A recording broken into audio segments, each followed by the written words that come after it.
Hola amics i amigues del Reptes dels Cims de Catalunya. Avui hem pujat a un cim que és el Puig del Grialó de 668 metres i que es troba concretament al municipi d'Artesa de Segre, a la comarca de la Noguera.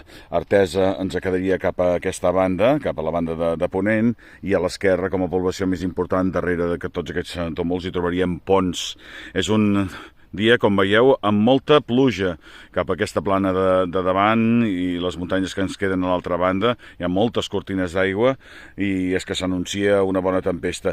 És una bona pujada. Aquí darrere tota aquesta boscúria, perquè aquí al cim ja ho veieu que està ple de matolls, doncs a darrere hi ha l'antiga església parroquial, era una església parroquial de Sant Miquel de Grialó, que està just aquí on hi ha aquesta torre d'alta tensió, i també l'antic castell de Grialó. És un dels cims recomanats per la Federació d'Entitats Excursionistes de Catalunya. És el cim del Grialó.